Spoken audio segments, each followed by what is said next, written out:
RSS నుంచి వచ్చినటువంటి Madhav, BJP వాళ్ళ నాన్న కూడా అక్కడి నుంచి వచ్చిన వ్యక్తులు. వీళ్ళు ఏం చేస్తారంటే, మీకు సామెత చెప్పాలా, ఎవరో ఒక వ్యక్తి ఒక గొర్రెని తీసుకెళ్తూ ఉంటే, ఏందిరా మీరు పందిని తీసుకెళ్తున్నారని చెప్పి ఆ నిజాన్ని కూడా అబద్ధం చెప్పేటటువంటి మనుషులు వీళ్ళంతా కూడా. వీళ్ళు ఎంతసేపటికి ప్రజల్ని తప్పుదారి పట్టించేటటువంటి ప్రయత్నం. వీవీప్యాట్ల గురించి మాట్లాడాల్సిన దాంట్లో రాహుల్ గాంధీ గారు చెప్పింది ఏంటి? ఫేక్ ఓట్లు, ఇదిగో ఈ ఓట్లు ఫేకు, ఈ డోర్ నెంబర్లో 40 ఓట్లు ఉన్నాయి ఒక సింగిల్ బెడ్రూమ్లో, లేదా 80 ఓట్లు కమర్షియల్ కాంప్లెక్స్లో 80 ఓట్లు ఉన్నాయని చెప్పి మీకు డేటా చూపించాడు. వీవీప్యాట్స్లో ఉన్నటువంటిది మోసం చెప్తున్నాడు. ఈరోజు కూడా వీవీప్యాట్లు ఫామ్ 6 ఏంటి?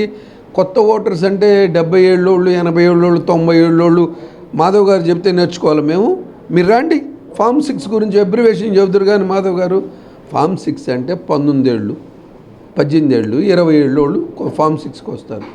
80 ఏళ్ళోళ్ళు, 70 ఏళ్ళ కంటే అది మీకే చెల్లిద్ది. అరే చనిపోయారని చెప్పి చూపిస్తున్నాడండి ఎలక్షన్ కమిషనరు బతికున్న వాళ్ళని. వాళ్ళతో కూర్చొని వీళ్ళు బతికున్నారు అని చెప్పి టీ తాగారు రాహుల్ గాంధీ గారు. అది రాహుల్ గాంధీ గారు ఏది మాట్లాడినా అథెంటిక్గా మాట్లాడతారు. ఈ రోజుకి కూడా మీ ఎలక్షన్ కమిషనర్, మీ ఏజెంట్గా పనిచేస్తున్న ఎలక్షన్ కమిషను రాహుల్ గాంధీ గారు అడిగిన ప్రశ్నలకు సమాధానం చెప్పట్లా. ఈరోజు కూడా దమ్ము ధైర్యం చేయట్లా. మీరు ప్రమాణం చేస్తారా? అది మీలాగా జనాలు తప్పుదారి పట్టిస్తారు కదా. ఇవాళ ఉన్న పరిస్థితులు మాట్లాడరు మీరు. 300 సంవత్సరాలు ఉన్న వేదాలు 400 సంవత్సరాల కిందట జరిగింది. ఎవడు చూశాడండి 400, 300 సంవత్సరాల కిందట?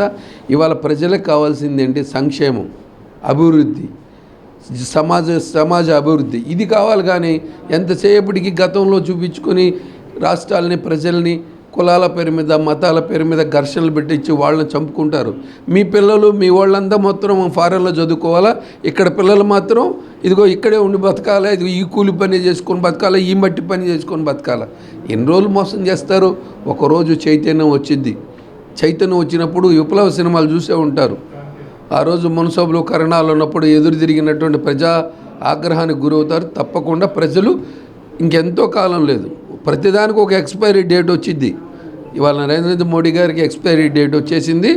తప్పకుండా మీరందరూ కూడా ప్రజల యొక్క సమాధానం మీరు చవి చూస్తారు.